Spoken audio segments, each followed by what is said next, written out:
WWE 2K Battleground. It's been a rough couple of years for the WWE 2K series, with the Switch port of WWE 2K18 being a nearly unplayable mess and the buggy disaster, on all platforms, that was WWE 2K20, which has led to the mainline series taking a much-needed year off. In its place is WWE 2K Battlegrounds, a cartoony and arcadey take on professional wrestling where wrestlers can jump 50 feet in the air, swing opponents like rag dolls, toss them into the waiting jaws of alligators, and so on.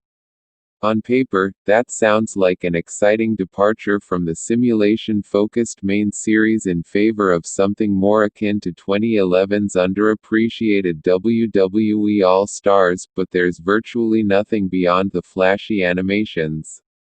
It may be easy to pick up and play, but it lacks any sort of depth to either its combat or its roster of 70 wrestlers, a large majority of which are locked behind a microtransaction-infested barrier.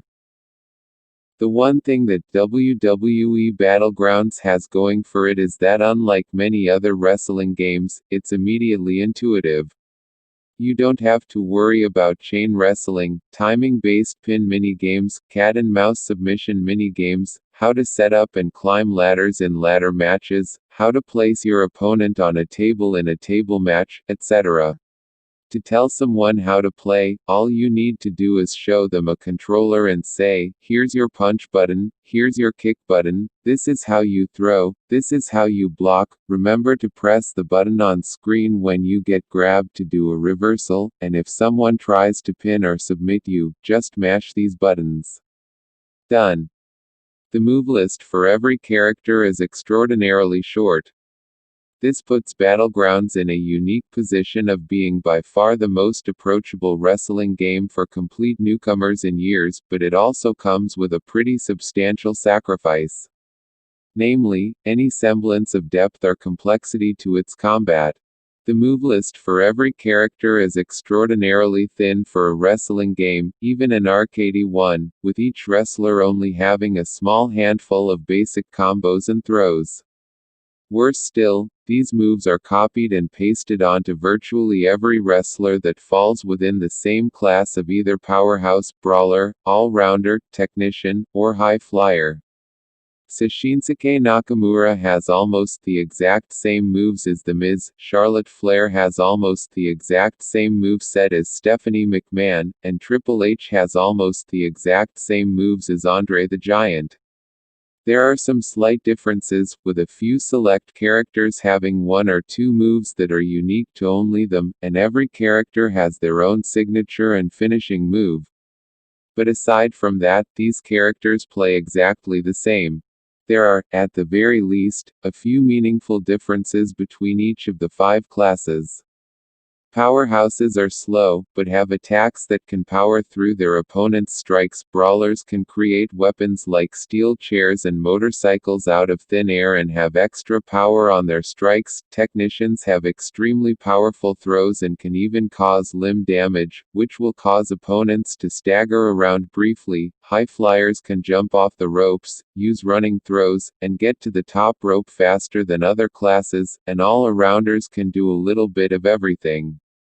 It's similar to what WWE All-Stars did with its class system, but here it's less about defining a style of play and more about defining what specific cool things you can and can't do.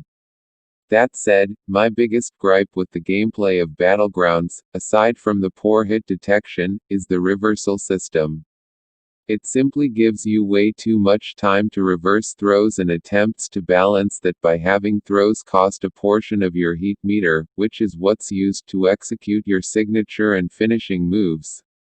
As a result, many of my most competitive online matches of Battlegrounds were also among the most miserable. We just took turns reversing everything, with neither of us making much progress toward ending the match.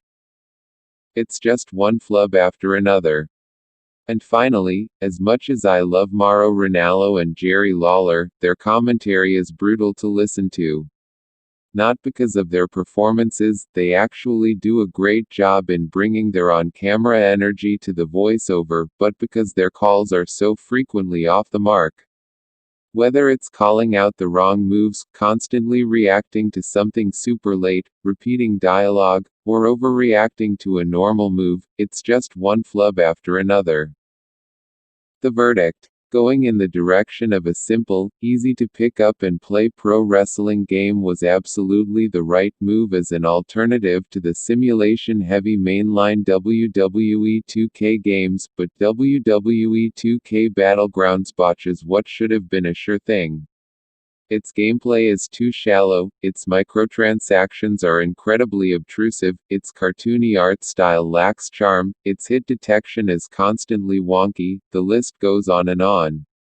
It can be fun on a very casual level for a short amount of time if you've got a group of friends to play with, and it's not quite a disaster on the level of WWE 2K20, but WWE 2K Battlegrounds is nonetheless another in a growing series of misses for WWE video games.